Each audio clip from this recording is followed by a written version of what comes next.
Hello, hello, hello, hello. We are live. And this is actually being streamed to my Facebook page, my personal Facebook page or Facebook profile. Get my P's out. It's also being shared on my Facebook page, which is Jenny Kovacs, the Queen of Being Seen. Not quite Visibility Queen. And if you're looking for that, you can find that at Facebook and all the bits / at Visibility Vibe, but without the E. And I'm also streaming it live on YouTube. So I'm here today. If this is the first one of these videos that you have caught, nearly a year ago, in fact, it was 361 days ago to be precise, I decided to challenge myself personally and see whether I could actually stream a Facebook Live every single day, including the weekends, including my birthday, including Christmas Day, including friends' birthdays, including days where I was working out and about, every single day consecutively for 365 days. And today is day number 361, which means that after this broadcast, there are 4 more left and I've done a whole year. How cool is that? So I am going to talk about something that I feel like I've been talking about a lot today. So I could have streamed this on LinkedIn. I could have streamed this in lots of other places, but I've already done a room on LinkedIn. I held an audio room earlier on today. And if you like audio rooms, think Clubhouse, think podcasts, think something that you can listen to like MP3s, then by all means join me the Tuesday after next, which will be the 20th. Join me on the 20th over on LinkedIn, where I'll be hosting another audio room. I'm going to make it slightly shorter this time because I felt like for the masterclass that I delivered, it just felt very content heavy, which is great for those attending, but it can be a bit head spin. And one of the things I was talking about is this work that I've been doing as a visibility specialist for 14 years and why it's even got a vibe, called a vibe, and everything else. So let me start from the beginning and finish at the end. This visibility work has felt really life purpose, but it started in 2010 when I was going to focus on training and coaching on one hand, cakes and chocolates on the other hand. Some of you, especially those of you that are connected to me more personally, will know this and will remember this as well. I was the cake lady, also the chocolate lady. But I decided just a couple of years in to focus purely on the training and coaching. Now, what is visibility? Why does it matter? So whether you're an employed professional, whether you're an exec, whether you are a freelancer, whether you're a founder of a company, whether you run an SME, whether you are a part of a much bigger organization, whether you're making huge financial income, or whether you're getting started or doing the entrepreneurial roller coaster, one thing that is the glue between your sales and marketing is visibility. So your ability to be visible, your ability to be seen is one of the most important things that bring all the marketing that you've been doing of your business and the sales of your business together. If you are an employed professional and you've got ambitions to progress your career, or even just to stay where you are, do a good job, but make sure you get the recognition, often the pay rises and all of that kind of stuff, you will need to nail down how you're going to be seen, how you're going to be visible. Now, I'm not going to go into the whole of this, but for some people, it's really like a personal brand thing. It depends on if they're the face of their brand, which I am. There are times where they're my stories or myself that needs to be visible. And then there are other times when actually it's all about the framework, all about the system, all about the audience, all about the people who are looking to raise their professional profile and put themselves out there. So this is also an important distinction to make. For some of the people that I've had the pleasure of working closely with over the last 14 years, some of them, it's a bit of both. Maybe the founder's quite visible, but it's the company, the products, the services, and what they do that needs to be seen. So back in the day when I started, I actually worked with a couple of coaches for various different things. and one particular mentor who I will forever be grateful to, because like many other people in that particular mastermind, we were convinced that our work is different, it's very individual, it's very unique, it has to be bespoke in order for it to work. And there are elements of that that are true, but basically there were repeatable steps. And I didn't quite buy into that or believe it. So I continued and did the work anyway, until we were at a retreat in Arizona in America. And I suddenly had a light bulb moment that, yes, if there were quantities of people all at the same time needing to know how to impact or raise their visibility, I could help them by giving them a few hints and tips. Do this thing, stay away from that, like stop doing this thing, start doing this thing, continue doing this thing, or try this, but for you, try that. And I realized that there were actually repeatable steps. So I was a good student. I took the coaching, or a good coachee or mentee. I took the coaching, the nuggets, the learnings, and with the help of that particular mentor, I realized that there were 5 repeatable steps. There's actually about 7 when you think of the sort of steps underneath, and little baby steps as well. But there's actually 5 key steps in the visibility system, hence the name, the vibes. Easy for me to remember, easy for you to remember. And what I'm going to do is I'm just going to quickly talk you through what they are. And I'm going to do it quickly because I need to be on a call in a few minutes as well. So if you think of them as 5 key pillars, 5 key areas, 5 key ways to being seen, here's a kind of like what they are, so that you can check, are you doing them? Are you not? Is this something you need to lean into? Is it something that you've got covered? So the first pillar is all about your ability to be visible. And this could be high impact visibility. So for some of the people I work with, they're quite kind of ambitious go-getters. They're just going to go for it. It's how they're wired. So high impact visibility is for them because there's a few little kind of twists of the Rubik's Cube, so to speak, and then they have a higher impact in how they're seen and how they're visible. Now, for some people under this pillar, it's about visibility for uncertain times. And if you think of the times that we're in now, people are always talking about the cost of living crisis and kind of, there's a bit of doom and gloom out there. How do you stay positive? How do you stay focused? How do you stay visible and put yourself out there in a way that has people compelled to come and look, see what you're up to and come and work with you? Even strangers, even people online that you've never met before. And for some of you, people in person. Maybe you do a lot of networking. Maybe you're part of clubs or associations or groups. How do you raise your profile and become more visible with a high impact there?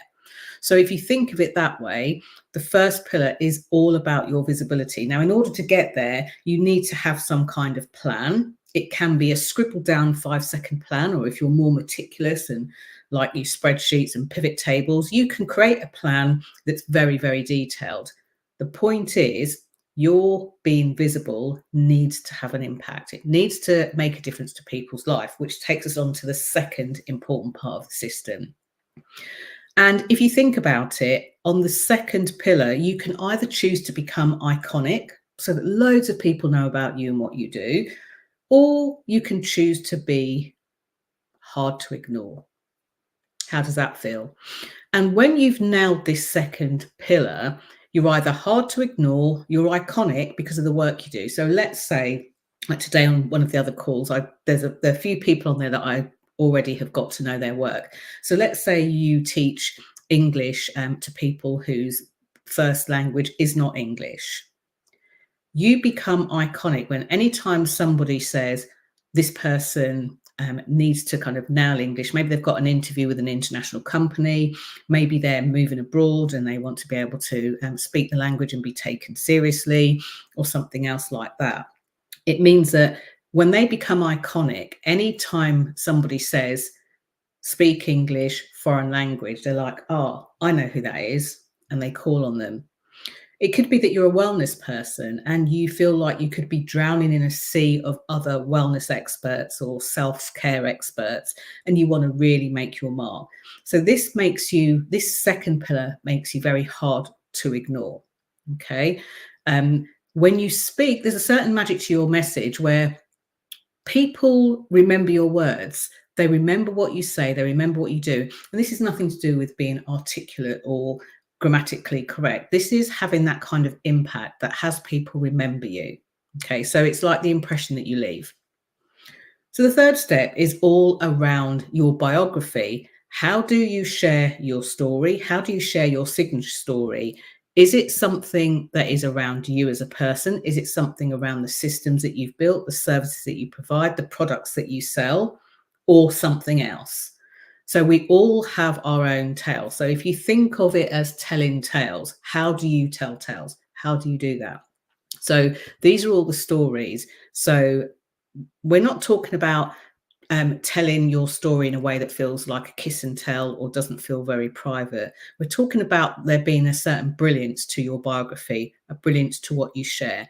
And again, that makes you memorable too. Now, on some of these, you might be thinking, that's me, that's me. And if that's you, great. So, yeah, I've nailed this one. Type in the chat, nailed this one, or this other one I'm still working on. All of those are cool too. So those are the first three steps, or first three kind of key pillars. So the fourth pillar, all about your energy and your vibe. Like, who are you? Who are you really? Are you that person that likes a green juice and a vodka, not mixed together? Are you the person who's a foodie, but maybe you're a foodie and you only eat vegan or only eat clean? Maybe you're the person who speaks to strangers. Now, you might be thinking, but what's this got to do with work? What's this got to do with my business? What's this got to do with my organization if you're employed? Or you might be sat on the board thinking, what on earth has this got to do with anything? Well, your energy and your vibe is usually what carries your personal brand along. And what a lot of people make the mistake of doing is trying to create a persona for themselves and then fit into that persona. And it's really easy to fall off the wagon if you do that. I had an example recently, somebody that posted a comment onto something that I'd shared, and it was really off. It was really off. But I take her on the side of caution. I gave them the benefit of the doubt, and I thought, well, I'll leave the comment, I'll respond, see what they say. And it went downhill. Oh, I've got something open. That's the call that I'm supposed to be joining. Let me leave the room, and I will come in a moment. Okay, that's it. Otherwise, you're going to get my Australian coach talking in your ear and me speaking in your ear too, which is not a good look. So, coming back to you, there you are.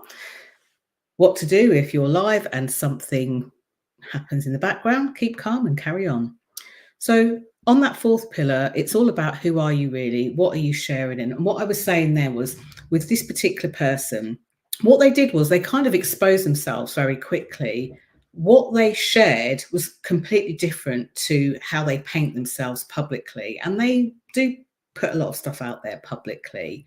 They write about being inspired by people's words, loving the heart that they come from, yet how they showed up on my post, and I dread to think other people's posts, was very kind of visceral, very vicious, quite attacking, quite, I'm not going to let you get away with this, when there was no argument to be had. Now, if that's how you're naturally wired, I'm not saying that that's wrong. I'm just saying that if that's how you are, then you need to show that. What you don't do is try to find a persona, fit that into a kind of a box, and then try and portray a kind of personality that you're not, a vibe that you're not. It's also important on this one to know what kind of things to share. Some people say, but it feels too personal. Often it's my directors and senior leadership team that think that I'm going to come in and have them dancing on TikTok or pointing or making videos and doing kind of comedy skits online. A lot of them, you visibly see the color come back into their face once you tell them that that's not going to happen. Okay, so that's part of what's under that pillar. So the other thing, as I say, knowing who you are, sharing the business side of stuff, the professional side of stuff that you do, but sharing a piece of yourself that feels comfortable is also cool. And for some people that I work with, sharing something that is quite vulnerable, close to their heart and raw. You know, just this evening, earlier this evening, I was in a group in an audio room, sorry, on LinkedIn that was around turning your kind of like grief and pain into power. And that was on the topic of grief. And for some people, the grief that they've gone through in their life is part of their biography, part of their story, part of their brand. And for others, it's something that's happened in their life. And sometimes it's a thing to share, and other times it isn't. So I'm not saying that you have to have kind of an expose, a sob story or anything else like that. But having something to share, knowing who you are is what forms the content, therefore makes you visible. And that content could be page, stage, screen. And then finally, you've got the speaking. How do you sell your services and how do you speak about them? So in a way, there's two different pieces under there too. But knowing your value and being able to articulate that is one thing. Being visible and being able to speak up, even on difficult conversations and difficult circumstances, is another. Really, really super important. So this is about you not losing your cool, but using your voice. This is about you having cash flow conversations, especially for those of you who are self-employed, freelancers, founders. Sometimes it will be you, sometimes you might delegate it to someone on your team or somebody within your organization. But often, if somebody doesn't pay, it'll be you they'll be speaking to, or at least you'll be speaking to your accountant. If somebody wants to know how they can do something around money, maybe a payment plan to work with you, maybe you'll put in a proposal. All of those sorts of things lead to cash flow conversations. And the dynamic of how to do that is very different for a small business to a bigger business. And in fact, I encourage most encourage most single owner businesses to be able to put their work out, at the very least take a deposit, if not take the full amount up front, even when you're offering services. Something that I didn't do when I offered cakes, and then kind of started working with a business mentor on the training and coaching side, and realized how stressful it felt to take a cake order, buy all the ingredients, make the cake, spend days doing it, and then not know whether the person would be there to pick the cake up, whether they change their mind or cancel it. So cash flow conversations are important. And also under that is something that I've called presentations that sell. So how can you sell your services? And this particularly afflicts business owners who are selling services that aren't seen. If I was selling you this cup of tea, you might be able to say, well, I want to have a look. How strong is it? Can you make it stronger? Can you make it weaker? Maybe you want to buy the cup. You can touch it, tap it. Oh, is that what you like? Is it too thick to drink from? Is it too big for what you need? Is it the wrong color and you want something else? But when you are selling a service like coaching or consulting, when you're selling an experience like a retreat, when you are selling your services because you're about to put a process into somebody's business or into somebody's life, maybe you're helping them take better care of themselves through self-care or self-love. Maybe you're helping them to meditate or get better with their money. They can't look at it, pick it up and say, oh yeah, that looks nice. I like the feel of that. That's quite soft. I'm going to have that. So this is super important that you know how to sell your services. And many people want to be able to do that without feeling forceful, without being pushy, without being too in people's faces. And a lot of people, more now than ever, I'd like to say it's post-pandemic, but pre-pandemic as well. I think throughout the pandemic, it changed where people didn't want to be forceful. They didn't want to send cold messages to strangers they didn't know. They don't want to fill lots of people in a bucket. They don't want to start picking fruit, whether it's low hanging or otherwise. They want to be able to have tangible conversations with people. So in a nutshell, those are the 5 key areas of vibes. If you think of visibility vibes, which is now trademarked, so if you like it and think it's cute, please don't use it, and please don't try and change it, because it always comes back to me. There's always somebody out there that says, Jenny, look at this person. They've shared this. That looks like your work. And the reason that I want you to share your own work is so that you can articulate your value and to know that what you do works and what you do matters. I often think when people look at what other people are doing, they just haven't found their voice yet. And that's the main core part of my message. So, visibility with impact, so that you can talk about your own biography, your own story with a vibe that's yours, and you can sell it well and say it well. And if you went backwards through that system, how can you sell something if you don't know what it is or who you are? How can you really get to the bottom of who you are and know what to share if you haven't mapped out your story or stories? And how can you map out those stories if you don't know how best to impact people in a positive way? And of course, how can you do any of that if you're hiding under your desk every day, never telling anybody about who you are, what you do, who you work with, the benefits or the transformation that happens from the work you do? So that, my friends, is a Visibility Vibes. I hope you found this helpful. I'm going to go and hop off now onto that call that I'm missing. And I'll be back tomorrow for day 362. So tomorrow will be Wednesday, then Thursday, and then Friday. 3, 2, 1. That's it. I hope I can offer some sort of value. If there's something you want me to cover in the next 3 days, you've got to be quick. Let me know and I'll deliver it here for you. Bye for now.